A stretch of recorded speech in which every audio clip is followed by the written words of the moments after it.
Women have always been powerful. Throughout history, we've been pedaling, running, and climbing our way to that unique freedom that only movement outdoors can bring. Let's keep inspiring each other.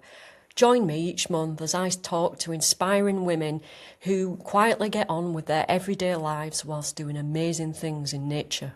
Thank you. Thanks for coming on our podcast. Thanks It's for very having nice me. to meet you. I was just looking at Dot Watcher and the things you've done. It's very impressive. It's very inspiring. Yeah, thanks. Yeah. Yeah, Um,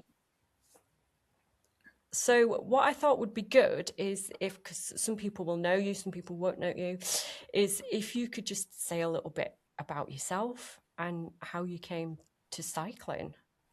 yeah. So I right now I'm based in Brussels, Belgium. Originally from Germany. I haven't lived there in a really long time. And I really got into long distance cycling and running a few years ago. Mm. Um, I did start just before the pandemic.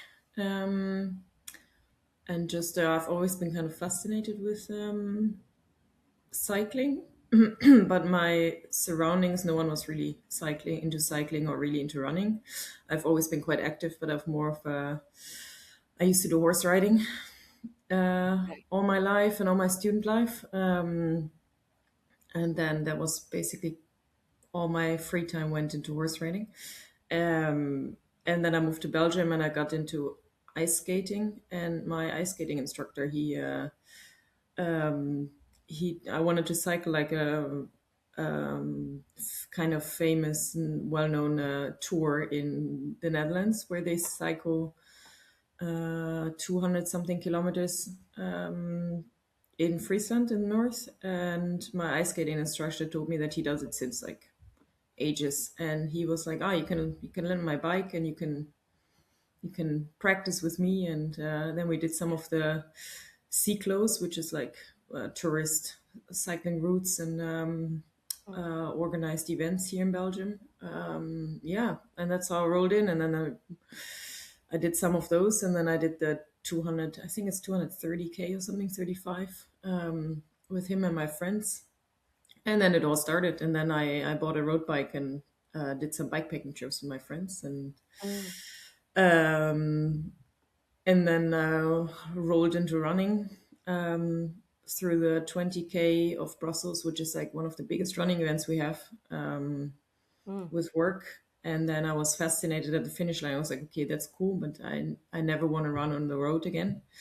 Mhm. And then Yeah. got into trail running, and then I got to meet people that run really really long. Because I always thought that a marathon is like the maximum thing that people run, which is not true. Yeah. Um, and then I got to know people that run 100 milers and longer. And then I got fascinated by that. And then I tried it out and it suits me quite well. So, yeah. Yeah. Yeah. Um, Fascinating story. Horse riding, ice skating. How And did speed skating, by the way, I think people get confused. No, speed skating? I'm Yeah, not not a figure not skating, speed no, I'm not a skating. very athletic, dancey kind of rhythmic person. So it Mm. was speed skating for sure. Yeah. Yeah. How well do you think they prepared you then for the cycling and the running? I think the horse riding did prepare me all my life for being out in harsh conditions, actually, Mm. and like really taking care of yourself. Because I used to do horse riding since I'm 6 years old, and I Yeah. think I went horse riding daily since I'm 10. And I Hmm. spent every minute outside, and we had like, it wasn't really a stable where I grew up, it was like a shed where we just had some horses and a barn. And yeah, it was just like you go out in 35 degrees and you go out in pouring, pissing rain, wind, ice, snow, everything. And you just have fun Yeah. because you have to go because, yeah, the horses can't really let themselves out. Yeah, So and they need it. That's part of who they yeah, are, isn't and you also learn you have to, which is funny because you have to train them. You cannot just expect them to do well on the competitions if you haven't done anything the week before. Yeah.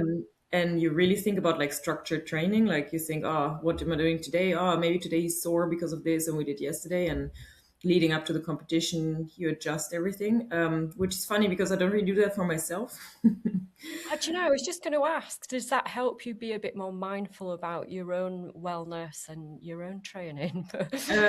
I know, I would say I know quite a bit, but to really apply everything, I haven't really done anything. No, I'm not very good at structuring myself and motivating myself. But yeah, I was quite good with that with the horses. Like you're really conscious about what you're training and what you're training for, and what you're, yeah, what you still Yeah. have to twist and tweak, and what they eat. Yeah, so it's totally different than I do for myself, because for myself, I'm not very good at that. Yeah. Yeah, Yeah. I think it's true. Even as coaches, we're the same. We expect far more from ourselves than is sensible.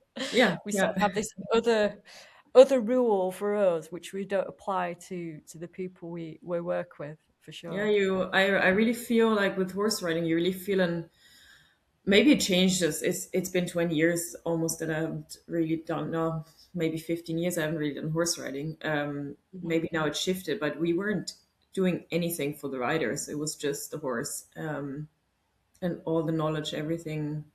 Yeah, Mm.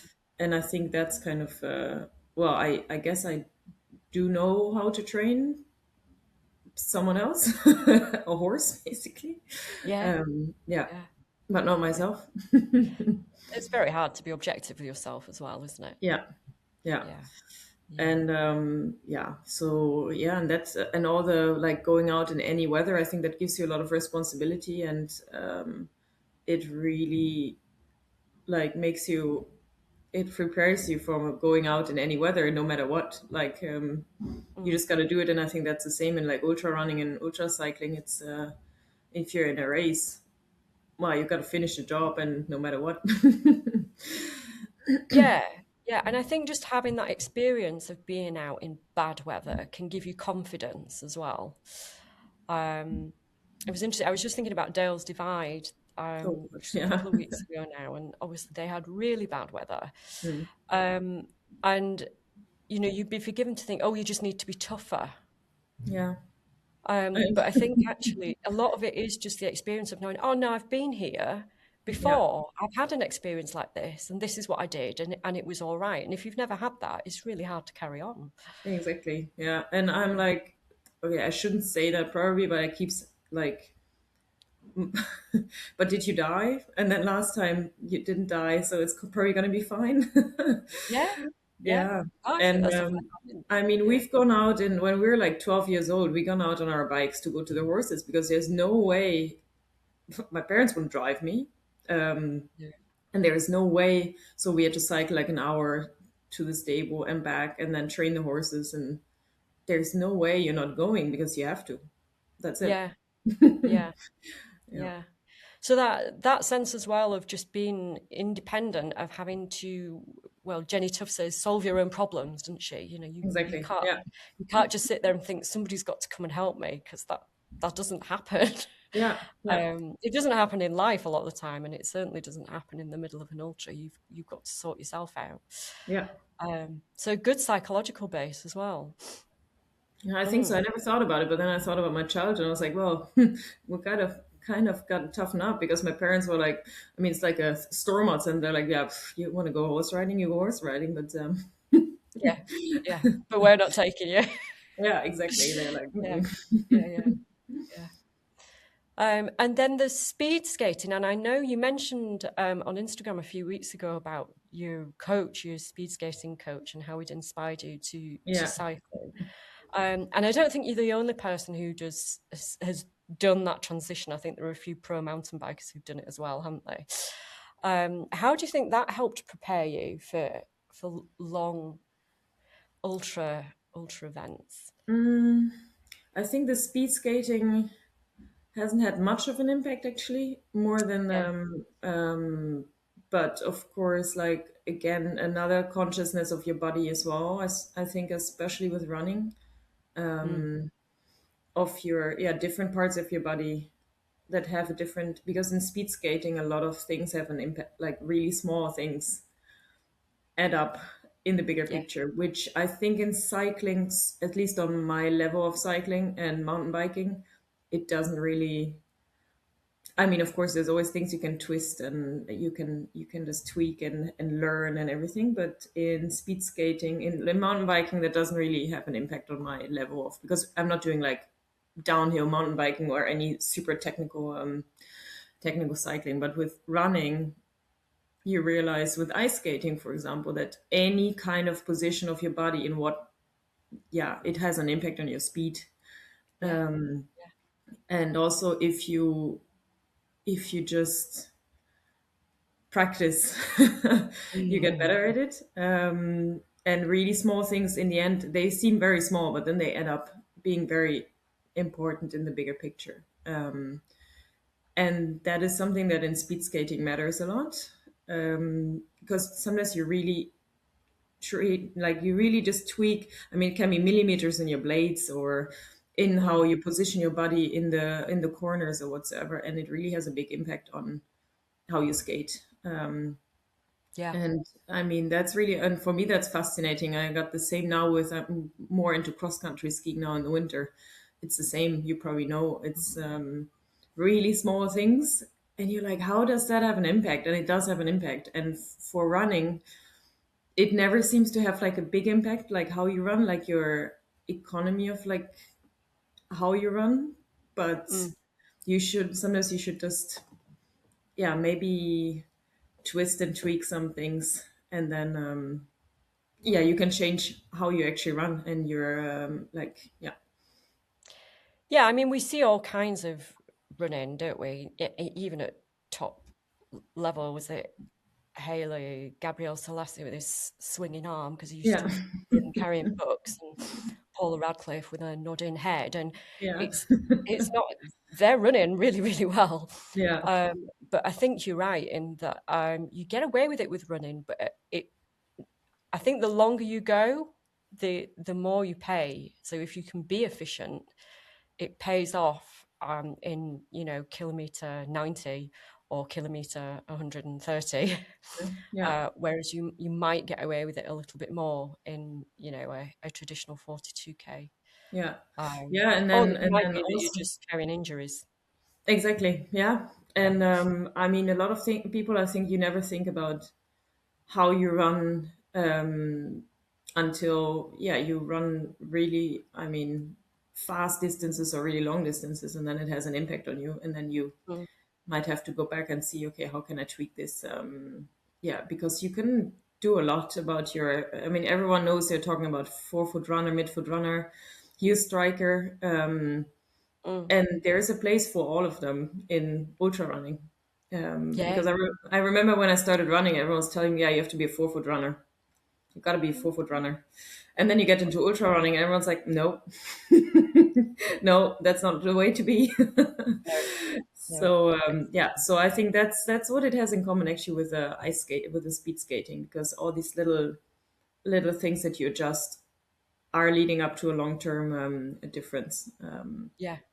So a bit more eye for in detail, because running is not just running, and I think a lot of people don't understand.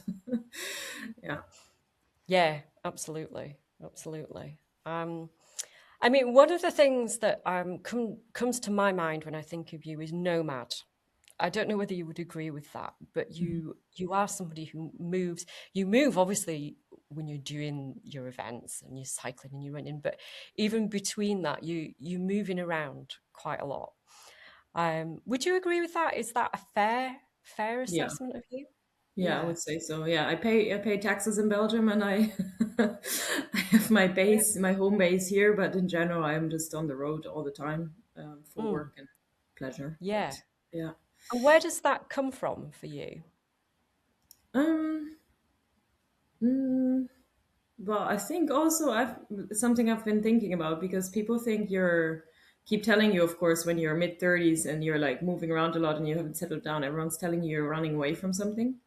And then one of my colleagues said, "No, you're not running away from something. You're running towards things." And I'm like, "That's exactly what I think is nice to see it, because it's not a fear of something. It's just, it's not this fear of missing out, and it's really just curiosity. And I'm just really happy and grateful and thankful to be able to see these things, to discover new places, meet new people, Yeah. and like really curiosity, because we didn't travel much when I was a kid, not at all actually. But somehow we were always curious. We were always outside and discovering new things. We were just not traveling a lot. But I think the world is so big. Yeah. Yeah. And so I just really, it makes me, I really get a rush from like a kind of a kick from seeing new places. And yeah. Mm. And I'm really glad that my work gets me to new places and meeting new people all the time. Yeah. Yeah, it's a real privilege, isn't it? If you Yeah. like, it's not for everybody. Some No, people and that's want what a you also, nest. because yeah, because I do work with a lot of people in countries that are less privileged, that their passport is just, I work in Kyrgyzstan, I work in Jordan, I work in Albania, and for a lot of my colleagues it's not that easy to just travel. Hmm. So I do think it's a bit of like um I don't know, it's a privilege that we should take advantage of, also for other people because they cannot. Yeah. Yeah, I mean, particularly women in certain areas, Yeah. they're really not. They've not got that freedom No. to No, and discover. also my, I mean, in my, if I look at myself, like my mom was very sick when we were younger. Mm, So we never traveled and she could never travel, even though I know she was a very curious and very active person. So I also kind of feel, I mean, it's not that I have to, but I really like to see new things in the places, because I can, yeah, and other people cannot. So yeah, yeah, yeah, and why not take advantage of that? exactly. So does that translate into the races that you do and the events that you do? Yeah, I would say, yeah. Yeah, I really Yeah. try. Of course, sometimes you finish a race and you're like, oh, I would love to do that again. The people, the atmosphere. But then Mm, if you, if you've done a race already and you kind of know, that takes the interest off, because really? I really just want to see. I sign up for races of places where I've never been, and I'm just so excited to go out. And I mean, you just the unknown, like to just see new mountains, new Mm, paths, and yeah, you just don't know how it looks like and what's gonna happen. So yeah. yeah, yeah. Normally, And I just sign up for races that I haven't, in areas I haven't been before, or yeah, yeah, yeah. That's a great way to approach it as well, I think, because I think people can get a bit dialed in on, oh, well, I did this in this time last year, so I've got to do it better this year. I've got to yeah. do it, in a better time. Yeah, and I mean, Um, I'm quite fascinated when I meet people and they're like, "Oh, I've done this 4 times," and I'm like, "Wow, chapeau!" Like, that's incredible, because I couldn't. I think mentally it would be really hard for me to do something multiple times, like the same, if I would know what's coming. yeah, it's a different curiosity, I think. It's not a curiosity necessarily about the place. It's an inward curiosity about what can I do?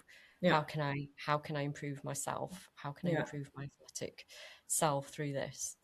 Not that you can't have that by doing different races as well. yeah. And maybe I'm even also scared of the. Maybe I'm not going to be better than last time. That would be something I would be scared of. Maybe I would want to improve, and then you're not improving, and then I would be disappointed. Mm. So it's just not do it. Yeah, Yeah, well, you did in 2022. You did the GranGuanche yeah, and were 15th, and you did it last year and you were 8th. yeah. So evidence suggests that you can improve. I do actually, because the GranGuanche in 2022 was my first event. Mm, I remember I had no idea. If I look back, I had the same bike, but approaching something, where you've had some experience by now. I mean, it's just interesting to look at like what did you think last time you did this that you could get Yeah, away with this, yeah, yeah, and also seeing that I was actually faster on some trails, so I'm like, oh, that's quite nice actually. But the whole, I mean, that was not comparable. 2022 me and 2025 me was really different. yeah. That experience has a massive impact. Yeah, Particularly, I think in long events, I think it gives you a lot of confidence. yeah. Definitely. So what are your plans for this season then? Uh, so first up is well, I haven't, because the last years I think I signed up a bit crazy for too many events because I just get so excited, and then as you probably know, especially for ultra running events, you have to sign up in December, November, sometimes even Mhm. for the season, Yeah, yeah. um, which is a bit, I understand it, and it's also there's more demand, but it's just impossible to plan that far Mhm. ahead. Also, I work in high season because I work in tourism most of the time. Mm. And a lot of events, unfortunately, are in August, September. Yeah, when you're working. Yeah. Yeah, when I'm working, it's like really important for me to actually work. Yeah. So I signed up for the Trans Balkan Race end of May. Oh, And it's funny because a lot of like I remember the first time I met some, like he was a very impressive cyclist from Italy and on the Illyrian loop. And he was telling me about it. And he was like, God, it was so hard. And I was like, tempting. yeah, that doesn't Yeah. surprise me that that's what attracted you. Yeah. So I was like, oh, that's maybe that might be nice. Because I've done a race in, or an event in Albania, and I work in Albania in the summer. But I haven't been to any of the other, like really cycled in any of the other Balkan countries. So I was quite tempted by that. Um, so I didn't really sign up for a lot of events actually. Mhm. Also because I also want to enjoy just cycling and doing some fast packing, so running and sleeping outside or in huts. Yeah, yeah. Just enjoying myself and my free time. And then after the Trans Balkan race, potentially, hopefully, me and my friend Thomas will run the Peak of the Balkan Loop. Oh, Yeah, nice. which is 195-kilometer loop. Mhm. And yeah, we are thinking of attempting the FKT, but let's see about that after Yeah. the Do you know after the what the Trans FKT Balkan race. is for that? Well, Thomas probably knows. I'm not really good at it. I just saw there is an FKT and I was like, great, sounds good. Sounds like a nice Yeah, idea.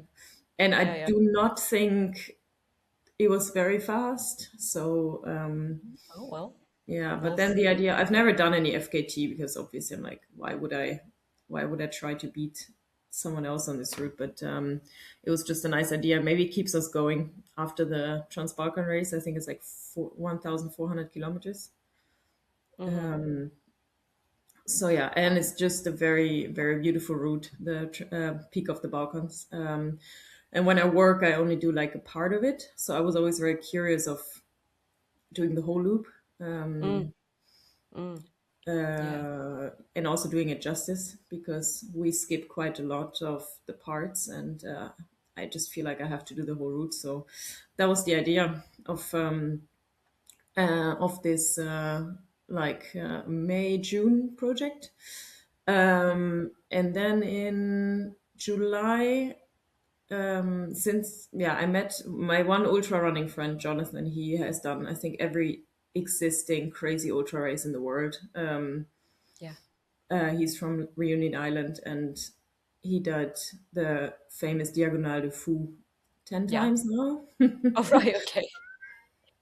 I mean, he's really, I mean, it's insane. And I remember the first few times we talked about some races he did, and it was the crossing Switzerland. And he was just so excited about it. And he said it was such a nice event.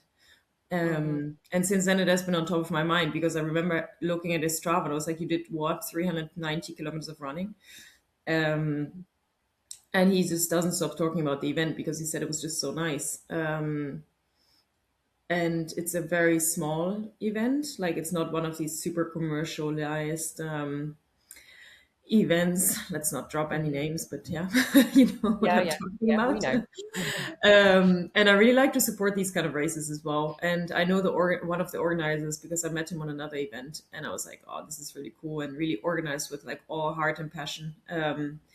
So I signed up for it this year because the idea from my friend Tom again was that he has a bit of a midlife crisis, I think, and then he Mhm. wanted to cross Switzerland by bike and running. So he calls it the doubles. Okay. Yeah. Yeah, so that's the idea. But as yeah, the there's nothing really signed up. It's yeah, I'm just gonna try to run the crossing Switzerland event, run, walk, whatsoever it will be. Yeah. Yeah. Yeah. Also because Yeah. I'm quite curious how it's different to approach a 100 miler and then something that is almost 400 kilometers long. Yeah. Completely different. Yeah. Yeah, I heard Yeah. it's easier. Yeah. I mean, I've never done it, but Me either. I, We'll see. yeah, I Yeah, guess maybe easier in some respects and harder in others. yeah. So I'm Um, quite curious because that's very. I mean, I remember the first time I signed up for a 50K. I was like, "What? How do you do this?" Like, I mean, I have no idea, and I'm not. I mean, I'm a guide, so I'm not going into things stupid and dangerously. I'm really trying to be on the safe side, mm, but I mm, also am not the best prepared person. So I go into things a bit blindly, maybe even with right. some, yeah. So normally I'm like, oh, so many learnings, and then you learn, and then you take it for the next one, and then you do your first 100K run, and you're like, I have no idea how this is going to work out. And then you go into a 100 miler, and you're like, wow, that's totally different than the 100K I did before. So, Yeah, yeah, yeah. and I mean, then in the end, as you know, probably there's not so many only so many things you can actually prepare for. So there's Yeah, always an unknown, yeah. But I think the most important is that you're not being stupid, as in put yourself into some weird danger that is unnecessary. yeah. I think Yeah, there's a difference between not being like super prepared, as in having every single sort of stop worked out and stuff, yeah, but with a good base and knowledge of the mountains, and just going in knowing nothing. yeah, And I certainly think that if you've got the good base and knowledge, and you've got the equipment you need to stay safe, then that flexibility can help because you yeah. need to be flexible because lots of things can happen Yeah, in and a I long think when you race. prepare too much, probably that gets you into more mental struggles because things will never work out as they. I mean, if you're not even if you're a paid professional athlete, you Mm. and every single step of the way is planned out. There are so many things that go wrong, and I guess that's even more frustrating and more hard mentally than if you just have a vague plan and it would, yeah, and some things along the way won't turn out the way you thought they would. Yeah, and just being able to adapt and going back to what you were saying about, well, I'm going to get it done. I'm going to do it. Yeah. So this is the situation as it is now. So how can I keep moving forward? Yeah, and I mean, of course, I'm not speaking about being injured or whatsoever. That's a different story. But I mean, Yeah, let's say you're not injured, everything's fine. Yeah, just how can you get to the finish line and get the job done? So yeah, yeah, absolutely. Absolutely. It's a good strength, I think, to be able to do that. yeah, and it. Um, Go on. Oh no, yeah, it teaches you. I mean, a lot of things, and you learn every time. You learn something new, and every time you adapt. Yeah, you have to be adaptable, and Yeah, yeah, yeah, absolutely. And the more experience you have, the more experience you can draw on and think, oh, I can do it this way. This will yeah, work. yeah, exactly. Yeah, definitely. So you talked a little bit about coaching, haven't we? And sort of how you know your care for your horses was possibly better than your care for yourself. Yeah. And you have applied for the EBR scholarship. You are one of our EBR scholars. So what was it that attracted you to a coaching program then? Um, well, because I mean, I've been doing this stuff, this like running, cycling things for a few years now. And I would say nothing was ever structured also because I tend to either sign up for too many races or not enough races or races that are out of my league, and I plan too many things, and then I have work, which is quite demanding, time wise and physical as well, and mental. And so I've kind of like lost track of focusing on myself and improving as an athlete.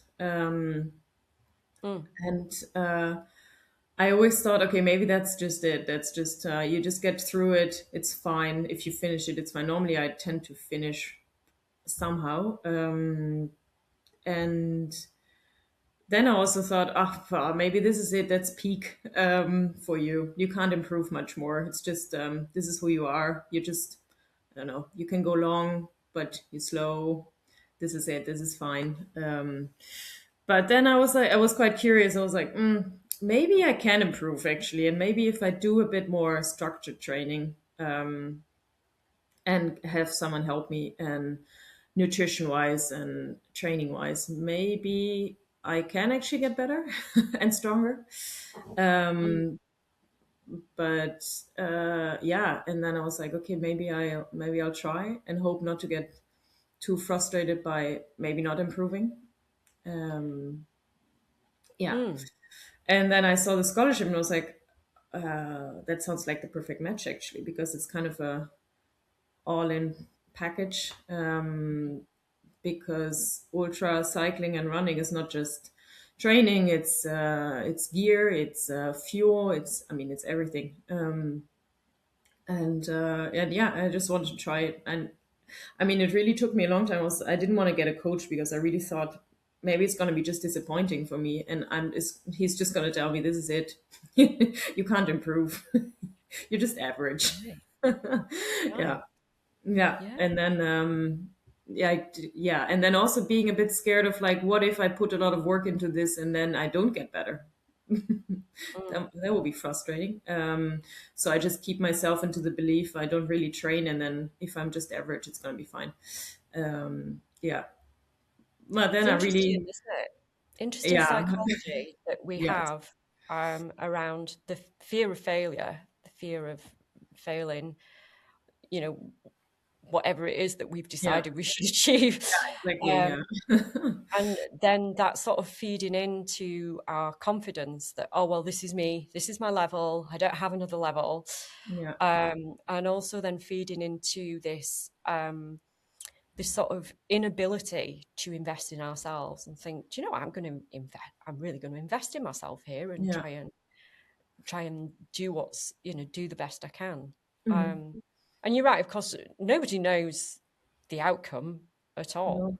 no, Chances are, if you change the stimulus with someone who's experienced enough, things will get better. But it's a risk, isn't it? I was just thinking, you reminded me of what May said when I was chatting with May, and she said, "I decided to take a hmm. risk myself." Um, Yeah, but it's it was really out of my comfort zone actually to kind of yeah, to just, okay, maybe I can actually improve, and maybe, well, let's try this more structured training input and work on work on nutrition, work on my training, and work on the mental side, and then maybe you can actually yeah, and if not, that's also fine.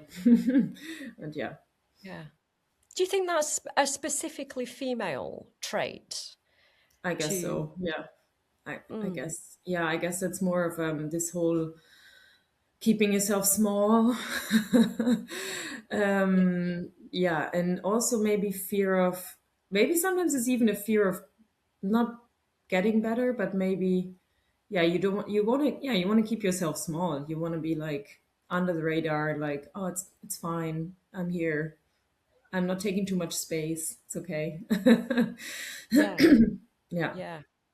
It's an interesting concept, isn't it? That, but I think statistics seem to show, information seems to show that women seem to underestimate their own yeah, capacity. I mean, Um, 100%. if you look at the women around you, you're like, I mean, even in my work, I have a lot of couples in my groups, and it's always the women are so much more timid and careful, and like under, oh no, I wouldn't be possibly doing that, I couldn't do that. And the guys, they just go in and they're like, yeah, here we are, I'm going to try that, I can do it. Mm, Yeah. mm. Yeah, yeah, I think that's true. I'm not sure. I think there's probably quite a lot that goes into that in terms of culture and how we're brought Yeah. up and just general psychology as well. But there is a clear trend, I think, for women to Yeah. feel less confident. And on that basis, I wondered if you had a message for women out there who are maybe thinking about doing something or having that experience of, oh no, I can only do this. This is my limit. Can't do any more. What would you say to those women and girls? Well, I think one of my friends a few years ago, she said it was work related, but I think I really liked what she said. She said, "Oh, we're just all doing what we can, do we? Like we're doing our best." And I think that's kind of nice because me personally, I really beat myself up about things. I'm like, in my eyes, I kind of failed or something. But then in Mm, the end, if I did my best, yeah, yeah, then yeah. that's kind of satisfying. Yeah. So I And no really one can like ask any more of you, really. Yeah, exactly. Yeah. And Yeah, also, I mean, what keeps you, because let's be honest, getting out of bed every day, and like also, it's not all running in beautiful mountains and mountain ridges and forests. It's also like going on a track and doing some stupid 50K loop all over and over again with a bike. mm, I mean, it's not all Instagram beautiful trails all day every day. But then you kind of realize that if you want to reach something more, then you also got to do the the boring parts. And yeah. And and also, like my friend Thomas says, you signed up for this, so you can't complain about it because you signed up for it, you paid for it, so you choose to be here. That's what he says. Yeah. yeah, So yeah. that's kind of I, nice. And again, we're privileged to do these things. We have, I exactly. mean, I have so many friends with like knee problems and other health problems, and looking at my mom not being able to, she was quite into badminton. That was her sports. Couldn't pursue it anymore. Volleyball, couldn't pursue it anymore. And then I'm like, why? Who am I? Why am I complaining? I have two legs. I have a very healthy, fit body that does everything that I put it through. So there's really very little I should complain about. So yeah, Yeah. Yeah, it's amazing, is it? How especially if it's someone we're close to and we love and respect, when we see how frustrated they can be and we see what we have, that can yeah, that can be an eye opener, and it can be an inspiration in itself, for yeah, and sure. especially everyone that still works with what they have. Like if you have Mm. some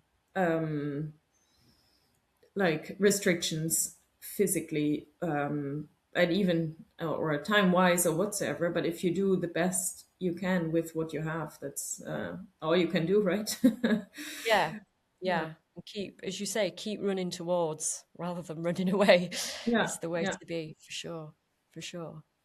I wanted to talk a little bit about kit with you because I think this can be restrictive, and I've chatted to other people about this in terms of kit's not cheap.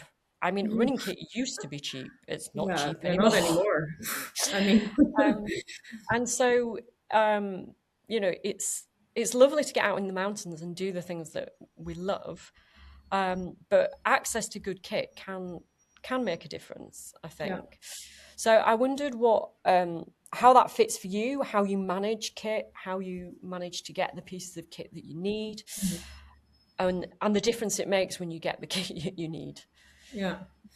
Yeah, that's actually interesting because especially with someone like me, I mean, I come from the corporate world where you work 9 to 5, you got a good paycheck, everything's fine. If you want something, you buy it. But now I live in a flat share. I'm a seasonal worker. I'm a freelancer. Mm. Money is tight, and a lot of it comes down to money, basically. First, I mean, a lot of things come down to knowledge as well. If I look at my bike 4 years ago, it's still the same bike, but a lot of things have changed based on my needs and Mm. everything. Starting with lights, like I remember, I always consult other people because I don't trust myself. And then again, that's probably also a bit of a female thing. I always Yeah. think other people are more knowledgeable and skilled than me. So I would never buy something out of my own experience. I always would consult so and so many people and just make sure that I get the best out of it, what they advise me to. But of course, 5 years ago, I had other cycling friends that I would take as a reference, and I do have now. Um, and yeah, that changed a lot. And there's just so many things. I mean, money can buy you a lot of convenience in endurance sports. Yeah. Like I remember doing my first 120K run, and I mean, I had these like really cheap running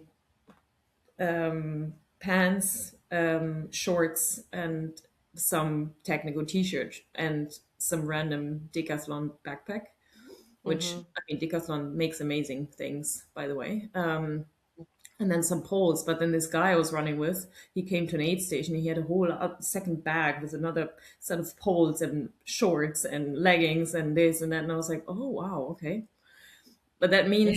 that means quite a lot of money because running poles are expensive. Mm-hmm. And I'm happy that I have one good pair. I can't have three pairs. Mm-hmm. And even running shorts, as you say, like really good running shorts, they're not cheap. You go through a lot of running shoes. If you run 100K races, you go through a few pairs, like, Yeah. and you need Yeah. different types of pairs, and it all adds up. I mean, running is not cheap. We all think running is cheap until you get into ultra trail running, and then it's not cheap anymore. Mm-hmm. And the same with cycling. I mean, also you have to try out things. You have to try them over long term. Mm. I think at one point I had like 7 saddles at home just to try them because not every brand allows you to try them and then send them back. No.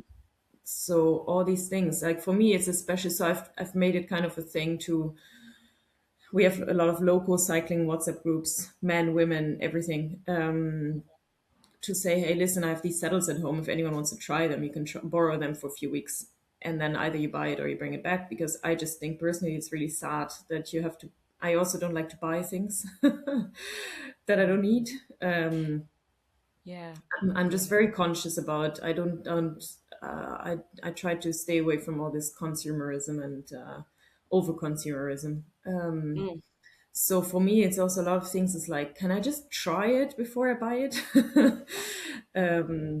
Which, yeah, also like, I mean, bike lights, all these things are really, really expensive. And I mean, you want to invest and you know why you invest. Like I have learned, you have to invest in good light. It's very essential in Good cycling to and be able running. to see. Exactly, yeah. And if I think back, oh, I don't even want to think about GranGuanche 2022. It was a disaster for me. Like everything Oh, was really? just, it was horrible.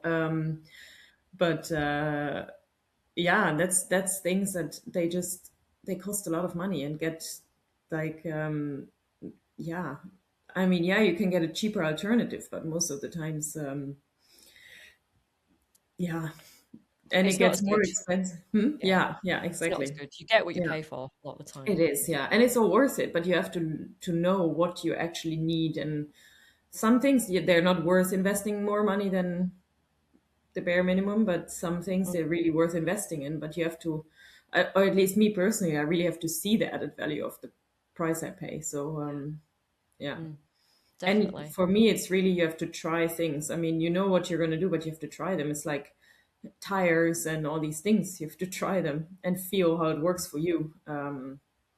Yeah, Yeah, absolutely. Kit's very personal, isn't it? yeah, Um, yeah. I mean, one of the things that we really wanted with the scholarship was to give access to some kit that perhaps people couldn't otherwise. have afforded. And it's a small amount, but something is usually better than nothing if you can't afford It anything. definitely gets you started. Like you Mm. can take it and go out in the field, and yeah. Yeah, yeah. Um, and I think for you that worked quite well because Pedaled are actually sponsoring you as an individual now as well, aren't they? So, Yeah, yeah. so that's Yeah, good. because technical gear is just very essential. If you, Mm, I mean, I went to my first trail running trail race, and it was just my rain jacket was a disaster. My shoes were a disaster. My socks were a disaster. Like, yeah. And then, as you know, like 100 miles, you have like, if I think about crossing Switzerland, we're gonna have I don't know how many aid stations and mm, drop backs. So you want a new pair of shoes, a new pair of socks. Or a new pair of yeah, shoes, maybe not, but a new pair of socks, and you want a backup set of poles, and you want I don't know how many technical t-shirts and another rain jacket. One rain jacket's not enough because it's gonna be soaked, and yeah, I remember coming into the drop back station on my first 120K race, and I was like, my rain jacket's soaked. I don't have a second one. My t-shirt's soaked. I don't have a second one. yeah, Yeah, yeah, and so yeah, things. I mean, you can obviously get very far with very basic things, but at one point you have to opt your game a little bit, and then it's getting expensive. So yeah, yeah, definitely, definitely. Um, well, we're really excited with your season, Dilara. I can't wait to see same. how you do. I can't wait to see how the training helps as well, and in what ways that it helps. I think there's always a chance to improve, always. Yeah, I would definitely say that to everybody. Um, Obviously, as we age, the improvement is different, yeah. I mean, I but would you're always not at tell. the I age was yet, so Yeah, I mean, I would always obviously encourage other people to go training and get a coach, but you don't advise yourself the same as you advise other people, right? no, no. I think a lot of the time, what stops women getting a coach is that sort of inbuilt thing of not investing in themselves, either because it's just some of the things we were talking about before with fear and not feeling worth it, not feeling good enough. Yeah, And for women with families, it's often just that, well, no, because I've got to spend money on the kids and I've got to spend money on this and that and the other, and they're last every time they're last. yeah, Um, but I think if we can inspire our our daughters and the women and the girls who are coming up to invest in themselves and to feel worth it, I think that will be a job well done. yeah, And it's definitely. people like you getting out there and doing things that are doing that. So that's great. Yeah, because I mean, you always think if you like 10 years back and you see people doing this, you're like, wow, that's so aspiring, but I would never be able to do that. Mm, And then you're here and you're doing it. yeah, yeah, um, and sometimes it's also nice to just take a step back and look from the outside perspective and be like, 7 years ago, I just managed to run 5 kilometers with on and off, stopping running. And yeah, now I can say I can run 100 meters. So, I mean, it's that's quite amazing. incredible. Yeah, to think about that. Yeah. Yeah. And I mean, I was always scared of the dark as a kid. I would never have gone out in a forest in the dark. And now I cycle and run for hours alone in the dark. Yeah, interesting, So, isn't yeah, so that's really cool to sometimes be like, listen, put it in perspective. Like, look where you come from. it? Yeah. And I Yeah, come from no means from some kind of athletic background. Like, I was a horse riding girl for most of my life. Yeah. yeah, yeah, So I think that's really cool. And yeah, so just to get like even my friends that have nothing to do with sports, like to just motivate them to get hiking or go running or do whatever else. Yeah, it's really cool. yeah. So, Absolutely, absolutely. Having someone who's in it with you can make a real big difference to how consistent you are with your training and also to how you complete your event. At Endurance Bike and Run, we've got years of experience of working with women, helping them to achieve that big idea. So if you'd like some help and support, you can contact me at clare@endurancebikeandrun.com. That's CLARE @endurancebikeandrun.com, or you can check out our coaching services at endurancebikeandrun.com. We have group training programs as well as one-to-one coaching options. We look forward to hearing from you soon.